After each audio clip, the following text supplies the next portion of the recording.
muchas gracias. ¿Te pido la mascarilla? Sí.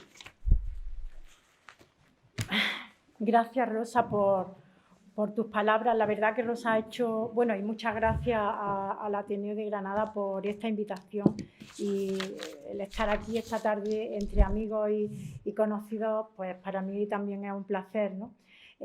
Sinceramente, después de tantos años trabajando en el ámbito de la drogodependencia, tengo que decir que nunca había estado en un debate sobre la legalización del cannabis. Y es verdad. Y es verdad que es un tema que siempre ha sido recurrente a lo largo de todos estos años, ¿no? Es un tema que siempre ha estado presente en la sociedad, ¿no?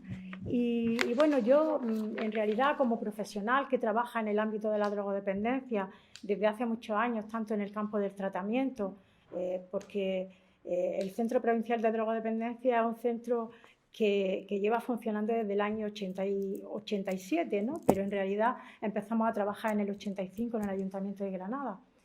Y bueno, nosotros llevamos trabajando tanto tiempo y viendo a tanta gente, ¿no?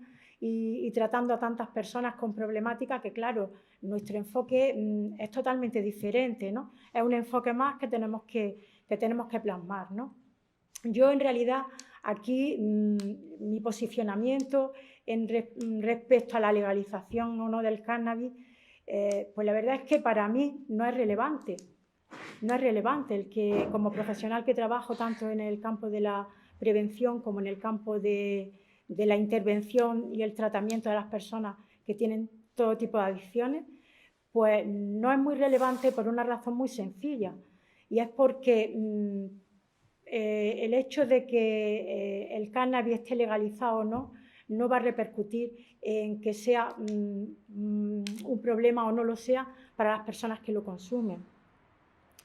Y voy a aportar una serie de datos que me gustaría que después, en todo caso, yo no quiero tampoco extenderme mucho, pero sí quiero poner de manifiesto algunas cuestiones.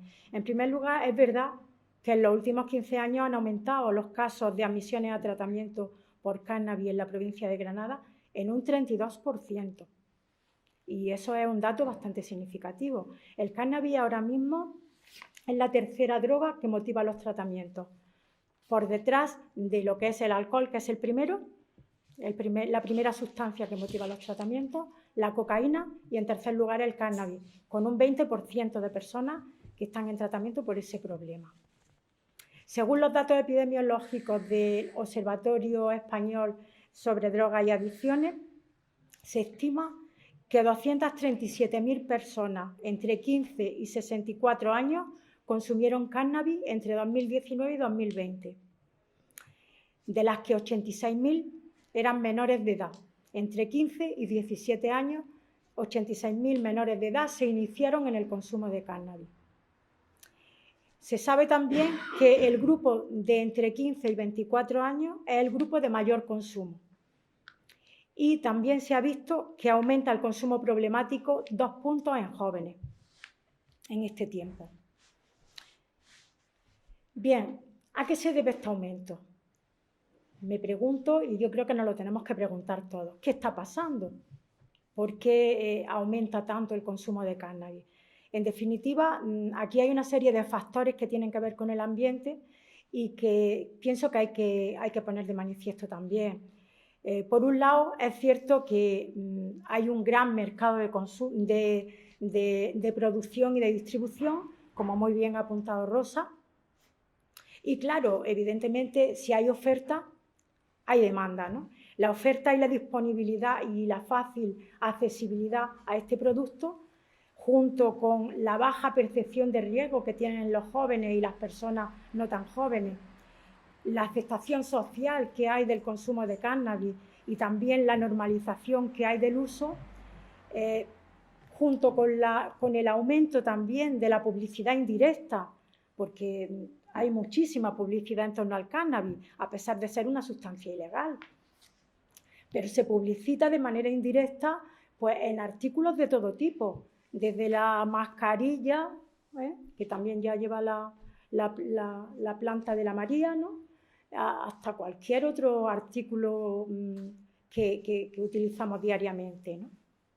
Luego también los medios de comunicación, indirectamente hablando del cannabis, también están apuntando a hacer publicidad en este sentido, ¿no?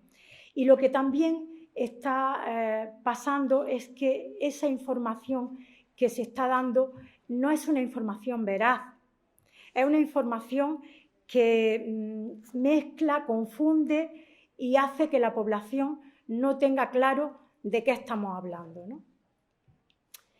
También hay un montón de creencias erróneas en torno al consumo y lo están favoreciendo, ¿no? Es cierto que el cannabis tiene propiedades terapéuticas con evidencia científica demostrada. Eso es cierto, es así.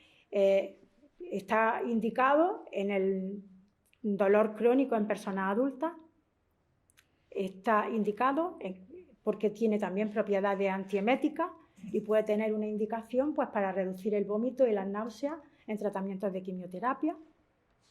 Mejora la espasticidad y también tiene un efecto anticonvulsionante. Bien, todo eso es importante, claro que lo es, pero existe también una confusión muy importante que se está trasladando y que de hecho hace que la gente no sepa muy bien si es bueno fumar porro, si no es bueno fumar porro, es inocuo. ¿Qué pasa? ¿Fumar cannabis? ¿El cannabis es una sustancia inocua? Porque también tiene una consideración legal de droga blanda, ¿no? Pero bueno, en realidad es que no hay drogas duras y blandas. A lo mejor desde la consideración que tiene en el Código Penal sí, pero desde la consideración científica no hay drogas duras y blandas. Y eso lo tengo que decir con total claridad. Porque las drogas todas tienen unos efectos sobre el sistema nervioso central. Y esos efectos son los que van a hacer que las personas que las consuman tengan una repercusión en su vida, en su forma de funcionar. Y también hay que decir que el cannabis produce un efecto acumulativo, porque es una sustancia que tarda en excretarse mucho, en eliminarse del organismo, hasta 7 días.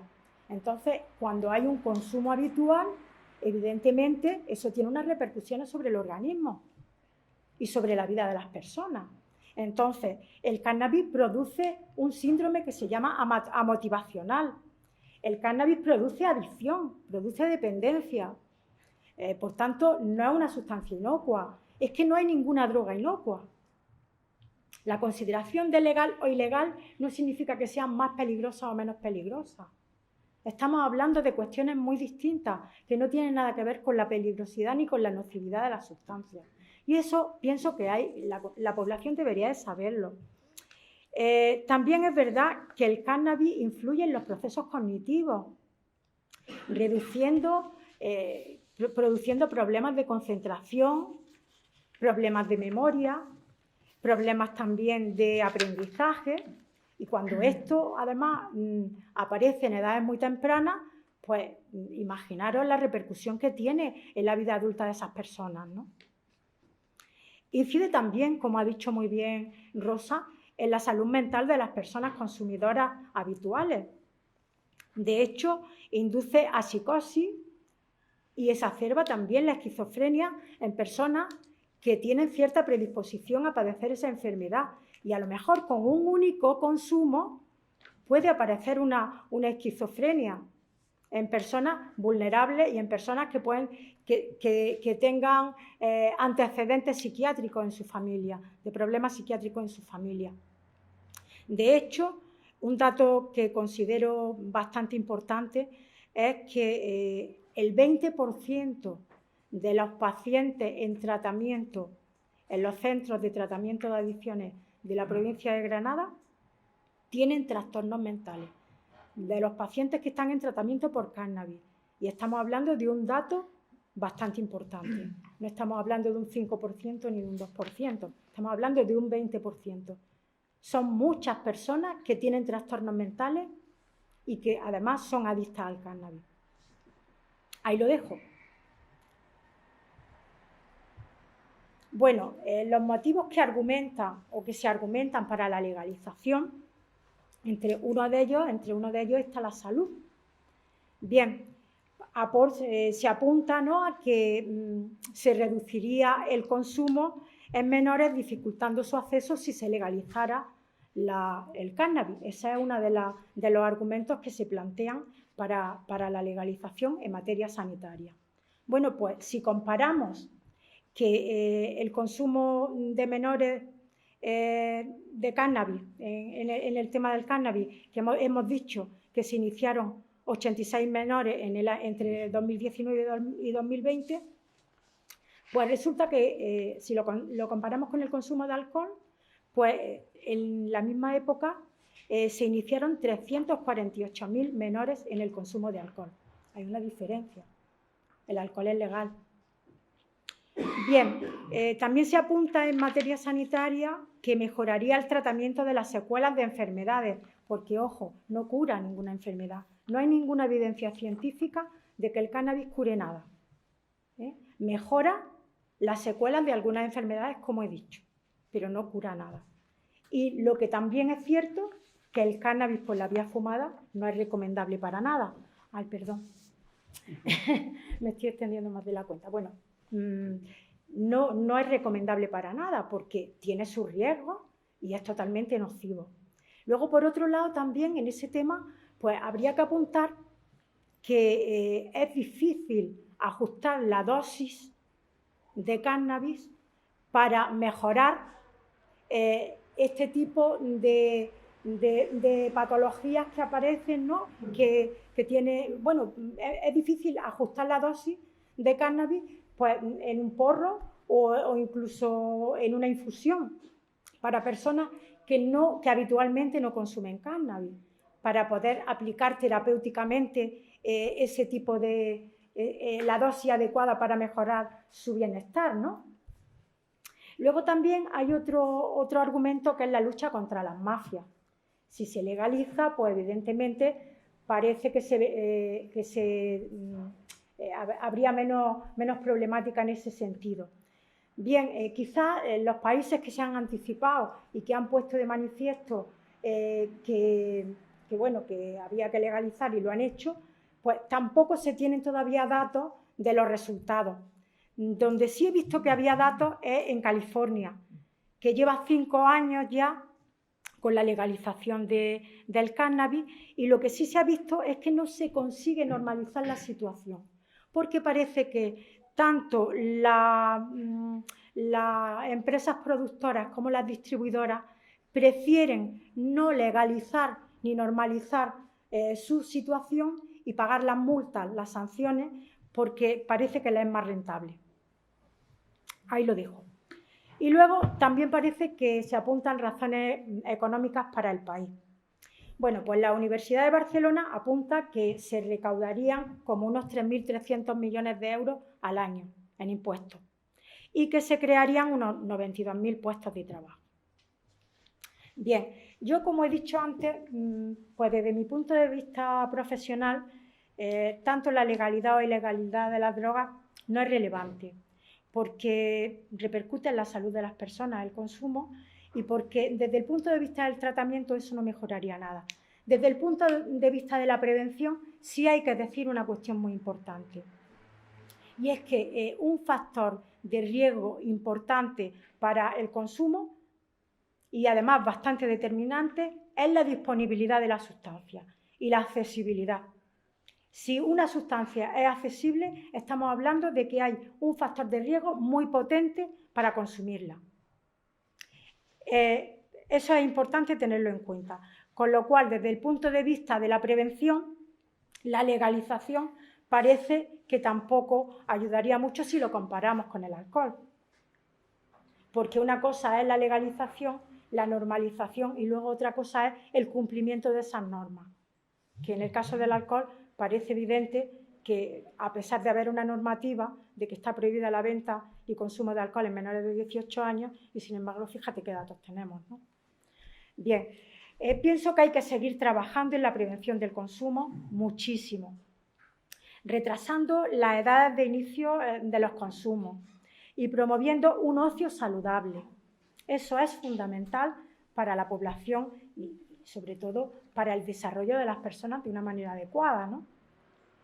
porque en realidad el consumo del cannabis, pues como otro tipo de sustancias, ¿no?, tiene un carácter recreativo. Y eso también es verdad que está confundiendo a la población, porque en los mensajes y en los discursos se mezcla el consumo recreativo con las propiedades terapéuticas del cannabis. Y vamos, yo la verdad que he estado buscando, pero no he encontrado el dato de cuántas personas realmente que necesitan consumir cannabis para paliar esos efectos de la quimioterapia y de otro tipo de secuelas. No lo sé el número, no lo sé, pero sí que es verdad que el aumento del consumo recreativo está ahí, ¿no? Y los problemas que generan también los tenemos nosotros en los centros. Entonces, bueno, eso es importante. Y luego, en cuanto a los tratamientos para paliar las secuelas, pues pienso que también hay que investigar bastante más en eso. Y no coincido, vamos, no lo digo yo, lo digo en base a todo lo que he ido estudiando en ese sentido. Y bueno, ya paro, ¿eh? Después en el debate, pues podemos seguir hablando. Muchísimas gracias. Gracias, Blanca.